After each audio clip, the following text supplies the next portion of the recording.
सद्गुरुदेव महाराज की। आदरणीय बन्धुगण, हजुरहरूले अहिले यति मिठो एउटा भजन सुन्नुभयो र तिमी हामी कहाँको, तर गुरु महाराजले हामी सबैलाई एक ठाउँमा पुर्याइदिनु भयो। को कहाँको कोही हाम्रो आपसमा रिलेसन छैन, तर अहिले हामी भेट्दाखेरि आफै घरको मान्छे भन्दा पनि बेसी परिवार बनाइदिनु भयो। कसको गर्दा? गुरु महाराजजीको गर्दा। र त्यसलाई हाम्रो वेदमा के भनेको छ भने वासुदेव कुटुम्बकम, सारा संसारलाई एउटा फ्यामिली जस्तो मान्नु अरे। मान्नु होइन, गुरु महाराजले त हामीलाई यस्तो ज्ञान दिएको छ जसलाई सारा विश्वलाई हामीले एउटा नजरले एउटा फ्यामिली जस्तो लाग्न थाल्यो। के को गर्दा भन्दाखेरि गुरु महाराजले हामीलाई आत्माको ज्ञान गराइदिनु भयो। आज संसारमा के भएको छ भन्दाखेरि आजको युवाहरूलाई हेरौँ भने सबै युवा गलत बाटोमा गइरहेको छ। म्याक्सिमम कोही ड्रग्समा गएको छ, कोही केमा गएको छ। अस्ति हामीले एउटा प्रोग्राम गऱ्यौँ रिहेबिलिटेसन सेन्टरमा ड्रग एडिक्ट्स युथहरूको बिचमा। 18 देखि 30 वर्षका युवाहरू अब त्यो निशामा फसेर त्यो सुधार गृहमा बसिरहेको छ। कस्तो उहाँलाई त्यो समस्या छ। त्यहाँ किन गयो भन्दाखेरि उसले ठिक बाटो भेटेन। धर्मको चर्चा आज थुप्रो भइरहेको छ, तर एउटा चिज गुलमाल छ त्यहाँ, थ्योरी र प्र्याक्टिकलको। मैले पानीको थ्योरी सुने, पानीको महिमा सुने 7 दिनसम्म, मेरो तिर्खा मेटिँदैन। खानाको महिमा सुनेर भोक मेटिँदैन। औषधिको महिमा सुनेर रोग निको हुँदैन भने भगवानको महिमा मात्र सुनेर हाम्रो जीवनमा कसरी शान्ति आउँछ? शास्त्रमा थ्योरी छ। जति पनि धर्मशास्त्र जुनै पनि पन्थ र धर्मको छ त्यसमा थ्योरी छ, प्र्याक्टिकल छैन। गुरु महाराजले सुनाउनुहुन्छ नि विवेकानन्दको कुरा। विवेकानन्द जब एउटा बुद्धिजीवी व्यक्ति भगवानको बारेमा कुरा सुन्नुभयो र उहाँकोमा प्रश्न आयो, भगवान छ कि छैन? छ भने मैले हेर्नु पाउँछु कि पाउँदिनँ, देख्नु सक्छु कि सक्दिनँ?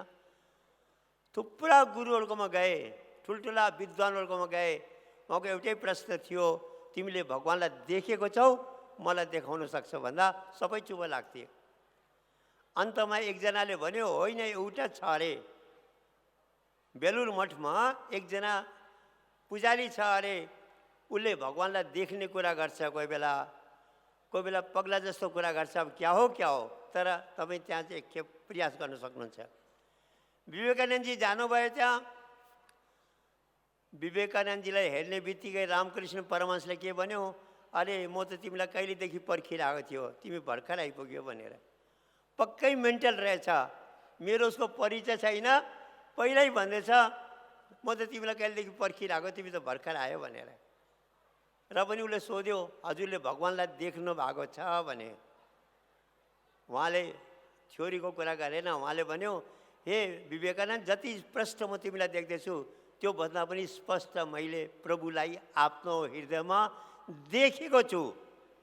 सुनेको छु भनेन, फिल गरेको छु भनेन, पढेको छु भनेन, देखेको छु भन्नुभयो। र जब विवेकानन्दजीले भन्नुभयो कि तपाईँले मलाई अनुभव गराउन सक्नुहुन्छ, गराउनु भयो। त्यो विवेकानन्द कति महान बन्यो। प्र्याक्टिकल गराउनु भयो उहाँले। आज यही मिस्टेक समाजमा भइरहेको छ। भगवानको कुरा गर्छ, भगवानलाई देख्ने र देखाउने कुरा गर्दैन। तर यो हाम्रो मानव धर्मको दरबारमा, गुरु महाराजजीको दरबारमा के कुरा गरिन्छ? भगवानलाई देख्ने कुरा गरिन्छ, मान्ने कुरा होइन, प्र्याक्टिकल एक्सपिरियन्स गर्ने कुरा गरिन्छ। कतिले हामीलाई पनि प्रश्न गर्छ, के तपाईँले भगवानलाई देख्नु भएको छ? हामी भन्छौँ देखेको छौँ। उनीहरूले के सम्झिन्छ? भगवान भनेको यसो रामको रूपमा होला, कृष्णको रूपमा होला। तर भगवान भनेको के हो भन्दाखेरि इनर्जी हो। इनर्जीको जुन रूप छ त्यो लाइटको रूपमा छ। साइन्सले जब इनर्जीलाई बाहिर पनि प्रकट गर्यो, प्रकाश पैदा भयो। भगवान कृष्णले पनि अर्जुनलाई जब आफ्नो असली रूप देखायो, भन्यो अर्जुन, यो आँखाले तिमीले जे देख्छौ त्यो मेरो शरीरको हो। यो शरीर त एक दिन मेरो पनि नाशवान हो। मेरो जो अविनाशी स्वरूप छ त्यो ज्योति स्वरूप हो। र अर्जुनको जब तेस्रो आँखा खोल्नुभयो, हजारौँ सूर्य जस्तो प्रकाश अर्जुनले देखे। त्यतिलाई थाहा पायो, जसलाई त म साथी भन्थेँ, मेरो रिलेटिभ भन्थेँ, उहाँ त प्रभु हुनुहुँदो रहेछ भन्दै चरणमा पर्यो। र सज्जनौ, भगवान्लाई देख्नु पर्ने हो, एक्सपिरियन्स गर्नु पर्यो। मानेर मात्रै हाम्रो कल्याण हुँदैन। यो भुइँभित्र तेल छ अरे, मैले मानेर मेरो गाडी चल्दैन, मलाई तेल प्र्याक्टिकल चाहियो। हरेक चिज हामीलाई प्र्याक्टिकल चाहियो। भगवानको दर्शन पनि प्र्याक्टिकल हुनुपर्छ। अनि भगवान हाम्रो भित्रमा लाइटको रूपमा छ, ज्योतिको रूपमा छ। र त्यो ज्योतिलाई, भगवानको ज्योतिलाई कसैले के भन्यो, भर्गो ज्योति भन्यौँ हामीले गायत्री मन्त्रमा, कसैले त्यसलाई डिभाइन लाइट भन्यौँ, मोहम्मडन्सहरूले मुस्लिमहरूले त्यसलाई नुरै लाइट भन्यौँ, बुद्धिस्टले उसलाई आत्मज्योति भन्यो, सिखहरूले त्यसलाई चानना भन्यो। यो भाषाको झगडा हो।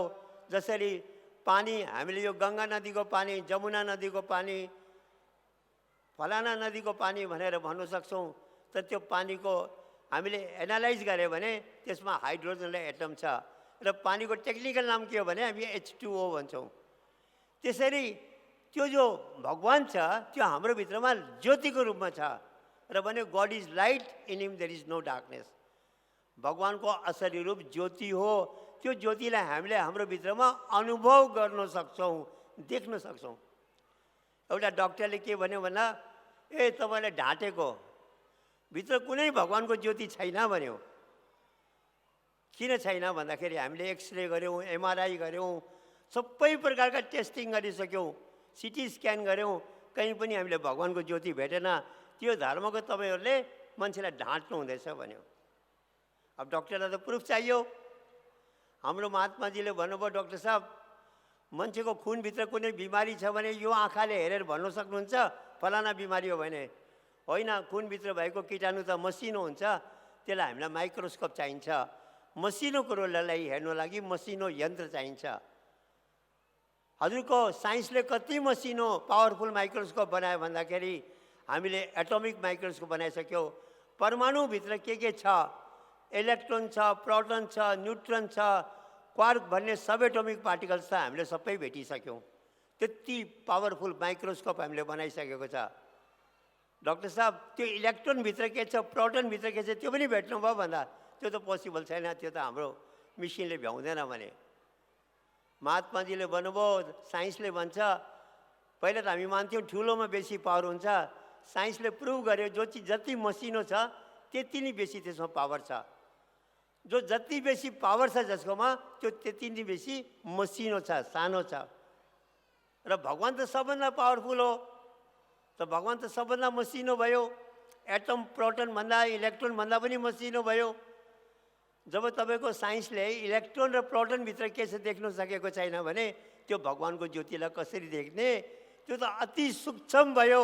तपाईँको साइन्सको इन्स्ट्रुमेन्टले भ्याएन। डक्टर साहब, ज्योति मान्छेको भित्र छ भन्नुभयो महात्माजीले। अब तर्कले त महात्माजीले जित्नुभयो, प्रुफ गरिदिनु भयो कि त्यो ज्योति त छ, तपाईँको मिसिनले पो भ्याएन त।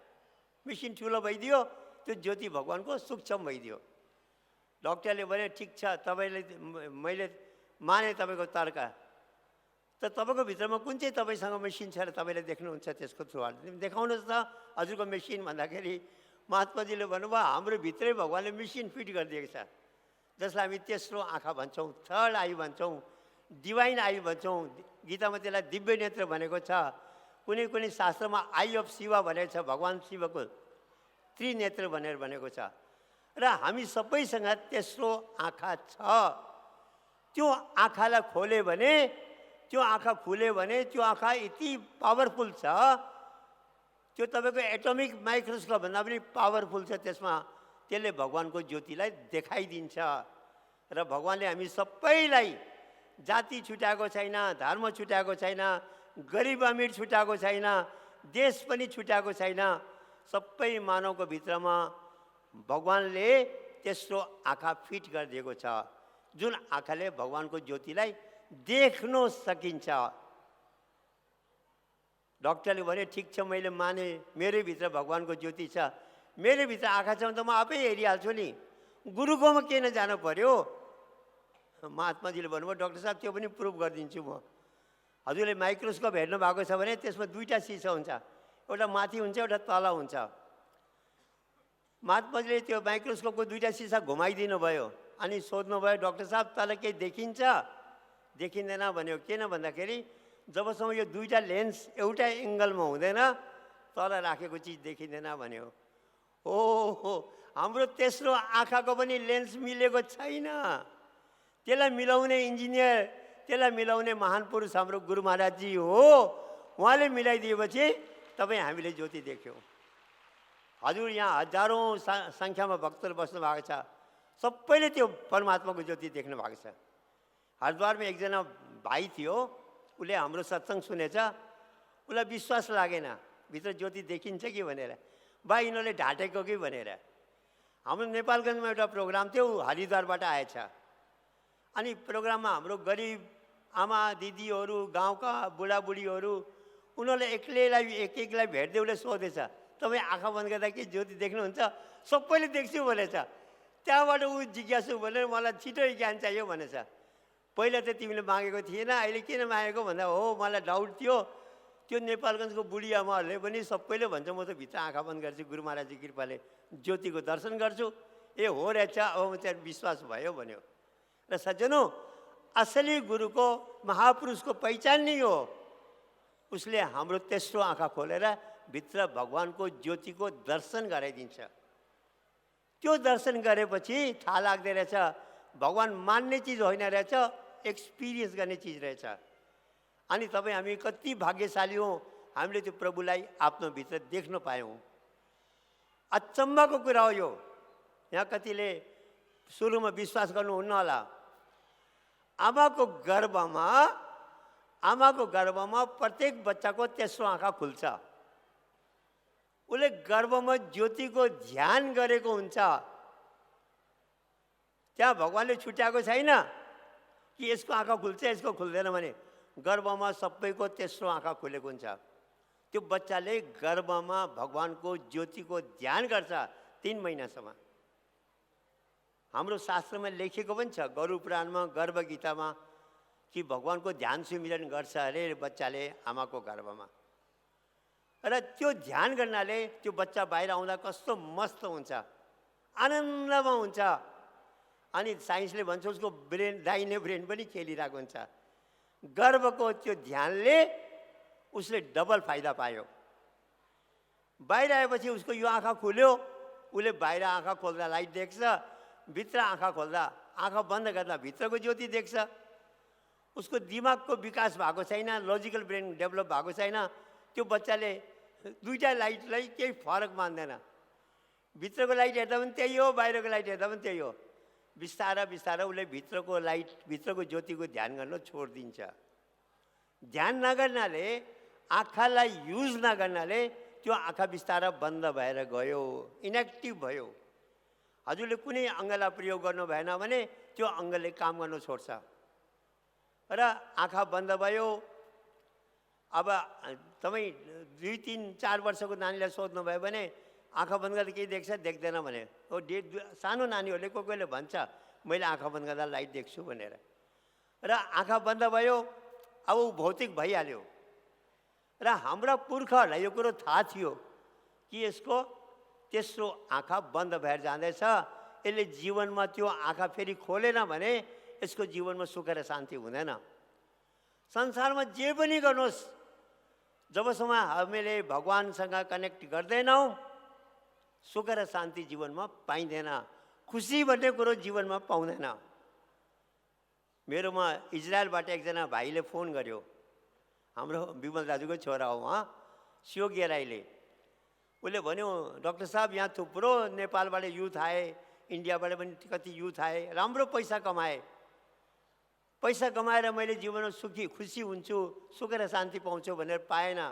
होटल गए, ड्रिङ्क गरे, जे मनले भन्यो सबै गरे र पनि भएन।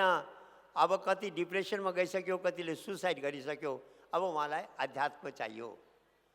र बाहिरको चिजले कहिले पनि खुसी र शान्ति दिँदैन। जति ठुलो बन्नुहोस्, आज संसारको सबभन्दा ठुलो धनीको पनि त हजुरले इतिहास सोध्नु भयो भने, उसको बारेमा जान्नुभयो भने कति त निशा गरिरहेको छ, मनमा शान्ति नभएर। र भगवान्लाई भित्र भेट्यौँ, भगवान्को ध्यान गऱ्यो भने शान्ति पाउँछ भनेर हाम्रा पुर्खाहरूले के गर्यो, एउटा परम्परा कायम गर्यो, जसलाई हामी व्रतबन्धको परम्परा भन्छौँ, उपनयन संस्कार भन्छौँ, जनेऊ संस्कार भन्छौँ। उपनयन भनेको नि तेस्रो आँखा हो, नयन भनेको आँखा, उपनयन भनेको तेस्रो आँखा। र 12 वर्ष पछि जब उसको मनमा अशान्ति बढेर आउने बेलामा त्यो साधना गर्वको ध्यान फेरि सिकाउने परम्परा कायम गर्नुभयो कि गर्वमा यसको तेस्रो आँखा खुलेको थियो, यसले ध्यान गर्दै थियो, बाहिर आएर छुट्यो, अब उसलाई फेरि सिकाउनु पर्यो, नभए त उसको जीवनमा सुख र शान्ति र खुसी आउँदैन। तर आज त्यो पनि के भयो, बोक्रा रह्यो गुदी हरायो। हामीलाई एकखेप कथा सुनेको थिएँ मैले, यो हजुरको शिलोङपट्टि गारो हिल्स भन्ने ठाउँ छ, त्यहाँको पहाडी गाउँमा एकदमै सिधा सादाहरू, एउटा बुद्धिजीवी मान्छे घुम्दै गएछ, त्यहाँ थुप्रो सुन्तलाको बोट रहेछ, कसैले खाँदैन थियो। ए भाइ तिमीले सुन्तला किन नखाएको भन्दा, खानेकुरो र कस्तो बेकारको स्वाद छ, टर्रो छ यसको स्वाद, के भन्छौ पहाडको सुन्तला कति गुलियो हुन्छ, हुँदैन भन्यो। दुईजनामा डिस्कस पर्यो। त्यो लोकल मान्छेले एउटा सुन्तला टिपेछ बोटबाट, बोक्रासँग टोकेछ, थु गर्दै फ्याँकेछ, कस्तो बेकार छ भन्यो। अर्कोले बुझिहाल्यो यसले यिनीहरूले खान जानेको छैन भनेर, सुन्तला टिपेर बोक्रा निकालेर गुदी खान दिएको त त्यो दिन त्यो गारो हिल्सको मान्छेलाई याद भयो, बोक्रामा पो टेस्ट छैन, गुदी त अति स्वादिलो रहेछ नि त। ओ यही भयो, आज हामीलाई बोक्रा देख्यौँ, गुदी हरायो र हाम्रो धर्मपट्टिबाट इन्ट्रेस्ट पनि कम भयो युवाको। त हाम्रो गुरु महाराजले के गर्नुहुन्छ, गुदी देखाइदिनुहुन्छ, ए यो गुदी हो भनेर। तब मान्छे अचम्म गर्छ। यो तपाईँको मानव धर्म सम्मेलनमा आउँदा हामीले एकदम बेसी युवा भाइ बहिनीहरू देख्छौँ। मैले पनि यही त चमत्कार हो कि यहाँ ओरिजिनल चिज छ, नभए त युवा कहाँ आउँछ, बुढापाकाहरू मात्रै हुन्छ धार्मिक कार्यक्रममा। युवाले त्यो चिज पायो जसको जीवनमा परिवर्तन गरिदियो। र सज्जनों, त्यो गर्वको ज्ञानलाई, गर्वको ध्यानलाई फेरि दिने परम्परा चाहिँ कायम गरेको थियो। तर आज त्यो परम्परा मात्रै भएर रह्यो। गुरु महाराजजी कृपाले हामीले थाहा पायौँ उपनयन भनेको के रहेछ, तेस्रो आँखा भने के रहेछ। अनि त्यो आँखा खुलेपछि भित्र भगवानको ज्योतिलाई देख्न पाइन्छ। अनि त्यसको ध्यान गर्नाले ग्यारेन्टी हाम्रो जीवनमा सुख, शान्ति र खुसी आउँछ। यो मनलाई केही चिजले थाम्दैन, मनलाई कुनै चिजले सन्तुष्ट गर्नु सक्दैन। आज ठुल्ठुला धनी मान्छेहरू, ठुल्ठुला नेताहरू कोही पनि छ, हजुरलाई सोध्नुहोस् तिम्रो जीवनमा सुख र शान्ति आयो, सेटिस्फ्याक्सन आयो, आएन भन्छ। धनले तपाईँलाई ठुलो बिल्डिङ बनाउन दिएला, जीवनमा सबै भौतिक सुविधाहरू उपलब्ध गराउला, खुसी दिन सक्दैन। आजको युवाले अब बुझ्न थाल्यो यो कुरा र उसले खोज्दैछ मैले शान्ति कहाँ पाउँला भन्दाखेरि यो मनलाई शान्ति गर्ने एउटै मात्र चिज के हो भन्दा त्यो भगवानको ज्योतिको ध्यान हो। भगवानलाई भेट्नु पर्ने हो। अनि सुखको खजाना, आनन्दको खजाना भगवानको प्राप्ति नै हो। गुरु महाराजले एउटा कथा सुनाउनुहुन्थ्यो। एउटा नानी आफ्नो पितासँग, बुवासँग मेलामा गएछ, ठुलो मेला। उसले कहिले के खानु खोजिरहेको छ, बाउले खुवाइरहेको छ, कोही बेला सर्कसमा खेलिरहेको छ। त्यो मेलामा उसलाई स्वर्गभन्दा पनि बेसी आनन्द पाइरहेको छ। त्यो मेलामा हिँड्दा हिँड्दा ऊ नानी अलिकति बेसी चञ्चल थियो, बुवाको औँला समातेको थिए, छोडिदिएछ। बुवा एकपट्टि, त्यो नानी एकपट्टि। त्यहाँबाट त्यही मेला म त्यो नानी रुइरहेको छ। एकछिन पहिला इन्जोय गर्दै थियो, बाबुको औँला छुटेपछि के भयो, त्यही नानी रुन थाल्यो। बुवा बुवा भन्दैछ। अब उसलाई कसले मिठो मिठो चिज खुवाइदिने, उसलाई कसले त्यो गेम्सहरूमा खेल्न लगाइदिने, बुवा त छुट्यो नि त। हो त्यस्तै हामी जब संसारमा आयौँ भगवानको औँला समातेर आएको थियौँ, ध्यान गर्दै आएको थियौँ। बाहिर त्यो औँला छोडेर पो हामीले दुःख पाएको। यो संसाररूपी मेला भगवान्ले त सुख र आनन्दको लागि बनाएको हो, किन यो गेम हो भन्छ। कुनै पनि गेम तपाईँहरू खेल्नुहुन्छ आनन्दको लागि खेल्नुहुन्छ कि रुनलाई खेल्नुहुन्छ, र यो पनि एउटा गेम थियो। मेरो आत्माहरूले, मेरो सन्तानहरूले, भगवान्ले यिनीहरूले इन्जोय गरोस् भनेर र गेम खेल्नु जानेन हौ। यो मनलाई जितेर बसेको भए चाहिँ तिम्रो गेममा जित हुन्थ्यो, मनबाट हार्यो भने गेम हार्यो। गेमको यसको रुलै छ। मनलाई गुरु महाराजले भन्छ गाडीको स्टियरिङ जस्तो अरे, स्टियरिङ कन्ट्रोलमा छ भने हजुरको गाडी एम्पाला गाडी होस् कि सानो त्यो मारुति गाडी होस्, त्यसले सुख दिइरहेको हुन्छ। स्टियरिङ कन्ट्रोलमा छैन भने मर्सिडिज गाडी किनेर पनि दुःख पाउने हो, एक्सिडेन्ट हुने हो, किन स्टियरिङ कन्ट्रोलमा छैन। जीवनमा जति ठुलो बने पनि मन कन्ट्रोलमा छैन भने यो मनले बर्बाद गर्छ, मनले जीवनमा कहिले खुसी दिँदैन। अनि मनलाई कन्ट्रोल गर्नु लागि साँच्चै प्रभुको ज्योतिको हामीले ध्यान गर्नै पर्छ, प्रभुलाई हामीले आफ्नो हृदयमा प्रकट गर्नै पर्छ। मन कस्तो भन्दाखेरि एकजना महात्माजीले सुनाउनुहुन्थ्यो बाख्राको कथा कि एउटा राजाकोमा एउटा बाख्रा ल्याएछ, गोठ भन्छ नि इङ्ग्लिसमा, र ल्याएछ। अनि राजाले एनाउन्स गरेछ कसैले यसको पेट भरिदियो भने मलाई ठुलो इनाम दिन्छु, प्राइज दिन्छु भन्यो। अब एउटा बाख्राको पेट भर्न त के ठुलो कुरा हो र, लग्यो मान्छेहरूले। दिनभरि हरियो घाँस खुवायो, बेलुका राजाकोमा लिएर आयो, मैले त्यसलाई पुरा पेट भरेर खुवाएको छु भने। राजाले हरियो घाँस आएपछि बाख्राले मुख लगाइहाल्ने, खोइ तिमीले पेट भरेको भनेर। कसैले पनि सकेन, त्यो बाख्राको पेट कसैले भर्नु सकेन। बागाको छ भने पनि उसले मुख घाँसमा चाहिँ मुख हालिहाल्ने, हरियो घाँसमा। एउटा गोठालो आएछ, मलाई दिनुहोस् न म यसको पेट भरिदिन्छु भनेछ। कसैले सकेन, तिमी कसरी भर्छ मलाई दिनुहोस् न भनेर लगेछ। त्यो बाख्रालाई लगेर के गरेछ, हरियो घाँस देखाएछ, खाने बेला मुखमा डन्ठाले हिर्काएछ। डन्ठा भेटेपछि त्यो बाख्रा पछाडि हट्यो, एकछिनपछि फेरि हरियो घाँस राख्यो, फेरि खाने बेलामा डन्ठाले हिर्काएछ। दिनभरि बाख्राले यो ट्रेनिङ दिएछ, तैँले हरियो घाँस खाइस् कि डन्डा भेटिस्।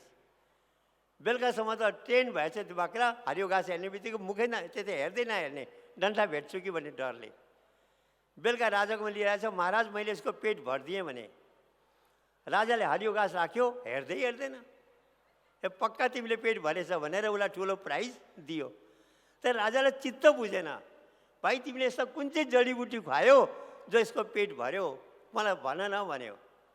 उसले भने महाराज साँच्ची कुरा गरौँ भने मैले नखुवाइकन यसको पेट भरिदिएको भने। कसरी भर्यो भन्दा जुन बेलाले खान खोज्यो मन डन्ठाले हिर्काएँ, यसलाई ट्रेनिङ दिए त्यसले यो खाइस् कि डन्ठा भेटिस् भनेर, र यो बाख्रा कन्ट्रोलमा आयो। मन बाख्रा जस्तो हो भनेको छ, यसको कहिले पनि पेट भर्दैन। एउटा इच्छा छ भने त्यो पुरा गर्नु भने दुईवटा इच्छा भइजा हुन्छ, दुईवटा गर्नु भने तिनवटा हुन्छ, यो कहिले यसको पेट भर्दैन।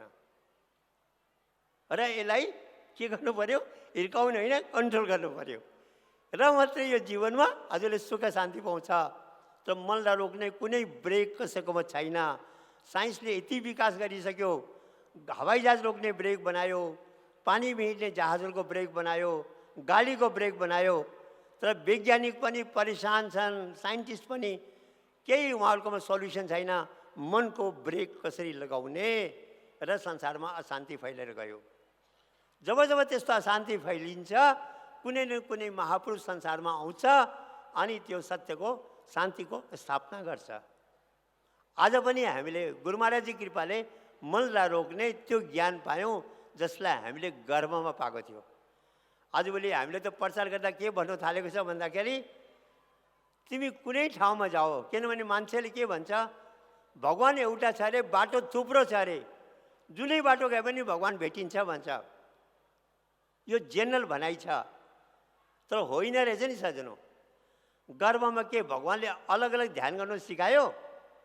हिन्दूलाई अर्को ध्यान गर्नु सिकायो, मुस्लिमलाई अर्को सिकायो, एउटा जातलाई अर्को सिकायो, मेललाई अर्को सिकायो, फिमेललाई अर्को सिकायो।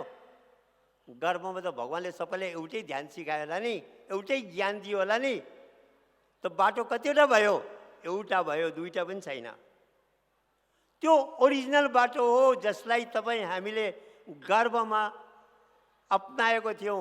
गर्भमा जुन बाटोबाट हामीले भगवानको ध्यान सुमिरन गरेको थियौँ, त्यो ओरिजिनल ज्ञानलाई जब जब लुप्त हुन्छ महान पुरुषहरूको अवतार हुन्छ।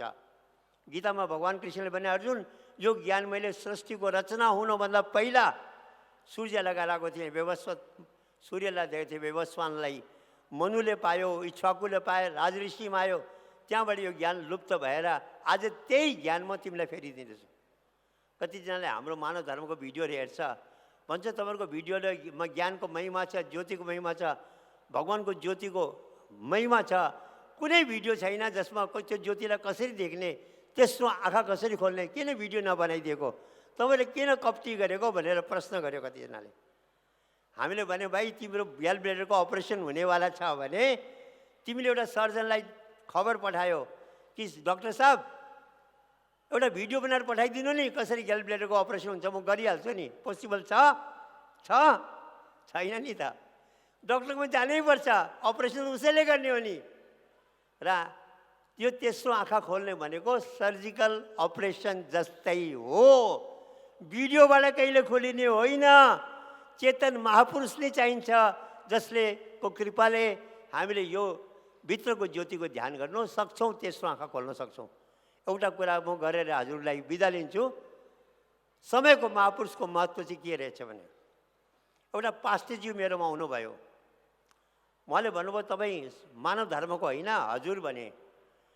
मानव धर्मले सबै महान पुरुषलाई मान्छ, सबै शास्त्रलाई मान्छु भने। हजुरले बाइबलमाथि पनि विश्वास गर्नुहुन्छ, गर्छु भन्यो। हजुरले ईसा मसीहले जे बोल्यो त्यसमाथि विश्वास गर्नुहुन्छ, गर्छौँ भन्यो। बाइबलमा जे लेखेको छ सबै सत्य मान्नुहुन्छ भन्यो। अब उसले त्यस्तो भन्दा पनि गर्छु हुन्छ मान्छु भन्यो। त्यसो भने तपाईँ किन क्रिस्चियन नभएको भन्यो। अरे पास्टर साहब, मैले बाइबलको कुरा लेखेको मान्छु, ईसा मसीहले बोलेको पनि मान्छु, क्रिस्चियन चाहिँ किन हुनु पर्यो भन्यो। हजुरलाई थाहा छ ईसा मसीहले के भनेको छ बाइबलमा, I am the way the truth and the life, no one comes to the father but by me. मै सत्य हो, मै जीवन हो, मै बाटो, मेरो सिवाय भगवान्कोमा जाने अरूको बाटै छैन भनेको छ। म बाहेक तिमी भगवान्कोमा पुग्नै सक्दैन। यो कुरो सत्य मानेको छ भने तपाईँ क्रिस्चियन नभएको तपाईँको कसरी मुक्ति र कल्याण हुन्छ भन्यो।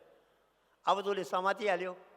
कि त हामीले भन्नु पऱ्यो म बाइबल चाहिँ मान्दिनँ, यो कुरा ईसा मसीहले बोलेको कुरा मान्दिनँ, तर पहिला उसले वचन गराइहालेको छ, जे लेखेको छ सबै सत्य छ भनेर। हामीले भन्यो हेर्नुहोस् त पास्टर साहब, बाइबलमा जे भनेको छ हामी सबै सत्य मान्छौँ, तर एउटा प्रब्लम भयो भने के भयो भन्दा जति हामी ईसा मसीहमाथि विश्वास गर्छौँ त्यति नै हामी भगवान् कृष्णमाथि पनि विश्वास गर्छौँ। यही कुरो भगवान् कृष्णले भनेको छ, सर्वधर्म परित्यजनम मामेकम शरणम ब्रज अहम त्वाम सर्व पापेभ्य मोक्षिसामि मा शुचि। हे अर्जुन, तँ सबलाई छोड्दे मेरो शरणमा आइजा, तेरो जम्मै पाप समाप्त गरेर म तिम्रो जीवनलाई मुक्ति दिन्छु। भगवान् कृष्णले पनि यो कुरा गरेको छ, जुन ईसा मसीहले बोल्यो त्यही भगवान् कृष्णले बोल्यो। फेरि त म त भगवान् बुद्धमाथि पनि विश्वास गर्छु। उहाँले के भनेको छ, बुद्धम शरणम गच्छामि, सङ्गम शरणम गच्छामि, धर्मम शरणम गच्छामि। तिनवटामा तिमी मेरो शरणमा आऊ, म तिमीलाई निर्वाण दिइहाल्छु भन्यो। अब पास्टरज्यू म के गरौँ, जे कुरा ईसा मसीहले बोलेको छ त्यही भगवान् कृष्णले बोलेको छ, त्यही भगवान् बुद्धले बोलेको छ। अब तिनजनाले भन्दैछ मेरोमा उपाय छ तिमीलाई कल्याण दिने, तिम्रो निर्वाण दिने, तिम्रो जीवनको उद्धार गर्ने। अब म कसलाई भानु भन्दा उहाँले भन्नुभयो तिनवटामा दुईवटाले गलत मान्नुहोस्, एउटालाई सही मान्नुहोस् भने। होइन पास्टरज्यू, म त तिनजनालाई नै सत्य मान्दछु भन्यो। जब तिनवटाले भन्दैछ म मात्रै यो कुरो दिनु सक्छु भनेपछि त दुईवटा झुठा हुनु पऱ्यो भने उसले उहाँले एक लजिक दिनुभयो। कसरी तिनवटा सत्य हुनसक्छ भन्दा हो त्यही नबुझेर हजुरले मलाई क्रिस्चियन भन्नुभएको भनेर। अब हाम्रो पालो आयो। कसरी भन्दाखेरि मानिलिउँ 500 वर्ष पहिला एउटा डक्टर थियो अरे, उसले सबै बिमारी जाति गर्थ्यो, एनाउन्स गर्यो मेरो माउमा तिम्रो सबै बिमारी जाति गरिदिन्छु। उसले गर्यो, उसले ढाँटेन, सत्य बोल्यो। त्यो डक्टर बितेर गयो, 200-300 वर्षपछि एउटा अर्को त्यस्तै डक्टर आयो जसले सबैको बिमारी जाति गरिदिने, अनि उसले भने मेरो माउ म जाति गरिदिन्छु, उसले पनि ढाँटेन। 100 वर्षपछि एउटा तेस्रो डक्टर आयो, उसले पनि सबैलाई जाति बनायो। तिनवटाले सत्य बोल्यो नि। तर आज त्यो तिनवटा डक्टरको फोटो राख्यो भने बिमारी जाति गर्छ? गर्दैन नि त। त्यो क्लेम कुन बेला थियो जब उहाँहरू जिउँदै थिए, शरीरमा थिए, लिभिङ थिए, त्यति बेला उहाँले भन्नुभयो मेरोमा आऊ, म तिम्रो बिमारी जाति गरिदिन्छु। र भनेको पनि छ, राजा, गुरु र वैद्य डक्टर समयको काम लाग्छ अरे, बितेको डक्टरको फोटो राखेर मेरो बिमारी जाति गर्दैन गर्दैन। र मैले भने जुन बेला भगवान् कृष्ण हुनुहुन्थ्यो शरीरमा, लिभिङ हुनुहुन्थ्यो, भगवान् बुद्ध जुन बेला लिभिङ हुनुहुन्थ्यो, ईसा मसीह जुन बेला लिभिङ हुन्थ्यो, त्यति बेला उहाँले भने आओ मेरोमा, म तिमीलाई शान्ति दिन्छु, म तिम्रो कल्याण गरिदिन्छु। आज बितेको छ, आज त्यो क्लेम कहाँबाट हुन्छ भन्दा हाम्रो गुरु महाराजजीले गर्नुहुन्छ, आओ मेरोमा, म तिमीलाई त्यो मुक्तिको बाटो दिन्छु, तिमीलाई भगवान्को प्र्याक्टिकल दर्शन गराउँछु। र सज्जनौ, तपाईँ हामी ठुलो भाग्यशाली हौँ, हामीले समय लिभिङ मालिकलाई, लिभिङ महापुरुषलाई पाएको छौँ। र त्यो प्रभुलाई प्र्याक्टिकल आफ्नो जीवनमा जसरी विवेकानन्दले रामकृष्ण परमहंसलाई देखायो, भगवान् कृष्णले अर्जुनलाई देखायो, त्यसरी गुरु महाराजजी कृपाले आज हामीले भित्रमा त्यो प्रभुको ज्योतिलाई देख्न पाएको छौँ। अनि खुसी भएर आनन्दले मान्छेले भन्छ यो प्रोग्राममा आएपछि, म सबैको अनुहार हेर्छु, जम्मै हाँसेको छ, जम्मै खुसी छ, के दिनुभयो तपाईँले भन्छ। मैले त्यो हजुरले सिक्नुहोस् न, तब पो थाहा लाग्छ हाम्रो गुरु महाराजले कति अमूल्य चिज हामीलाई दिएको छ। र सज्जनौ, अब हामीले के गर्नुपर्छ भन्दाखेरि हामीले जुन चिजबाट शान्ति पायौँ, जुन चिजबाट आनन्द पायौँ, जुन चिजबाट हाम्रो जीवन सम्पन्न भएर अब कपटी भएर बस्नु पर्दैन, अब यसको प्रचार गर्नुपर्छ। भगवान् कृष्णले गीता भनेको छ, जसले मेरो ज्ञानको प्रचार गर्छ त्यो मलाई प्राणभन्दा पनि प्यारो छ भनेको छ। र हामीले आफ्नो जीवनको लक्ष्य बनाउनुपर्छ कि हामीले यो ज्ञानको प्रचार, यो गुरु महाराजजी कृपाले जुन हामीलाई अमूल्य चिज पाएको छ, यसको प्रचार गरौँ। विवेकानन्द धेरै बेसी ध्यान गर्नुहुन्थ्यो। एक दिन रामकृष्ण परमहंसले भन्नुभयो, विवेकानन्द, तँ यति कपटी छस् भने थाहा पाएको भए, स्वार्थी छस् भने थाहा पाएको भए, तिमी यति स्वार्थी भने थाहा पाएको भए, म तिमीलाई यो ज्ञान दिने थिएन भन्यो। विवेकानन्दले भन्यो, गुरु महाराज, म कसरी स्वार्थी हो? मैले घर परिवार छोडेँ, हजुरको शरणमा आएँ, ध्यान सुमिरन गर्दैछु। तँ यो ध्यान सुमिरन के को लागि गर्दैछस् भने मेरो आत्माको कल्याणको लागि। तर आफ्नो आत्माको कल्याणको चिन्ता छ, अरू संसारको चिन्ता छैन, तँ स्वार्थी होइनस् भन्नुभयो। त्यहाँबाट विवेकानन्दजी निस्किनुभयो, सारा विश्वमा यो सनातन धर्मको प्रचार गर्नुभयो। हामीले पनि त्यही सङ्कल्प ल्याउँ, आफै पनि ध्यान गर्ने, आफू पनि साधना गरे, अनि संसारमा हाम्रो गुरु महाराजजीले, भगवान् कृष्णले दिएको ज्ञान, बुद्धले दिएको ज्ञान, ईसा मसीहले दिएको ज्ञान, नानकले दिएको ज्ञान, जति महापुरुष आए उनीहरूको दिएको ज्ञान आज प्र्याक्टिकली हाम्रो गुरु महाराजजीले दिनुहुँदैछ। आउनुहोस्, जीवनमा सुख र शान्तिको बाटो खोज्नुहोस् भन्दै हामीले आफ्नो यो जीवनलाई प्रचारमा लगाऊँ। र गुरु महाराजजीले भन्नुहुन्छ, आप जपे औरों को जपावे, नानक निश्चय मुक्ति पावे। आफूले पनि ध्यान गर्ने, संसारलाई पनि प्रेरणा दिने, यही सङ्कल्प लिएर आज हामी यो सम्मेलनबाट जाउँ भन्दै म यहाँबाट बिदा लिन्छु। प्रेमले भन्नुहोस् गुरु महाराजजी को, सद्गुरुदेव महाराज को।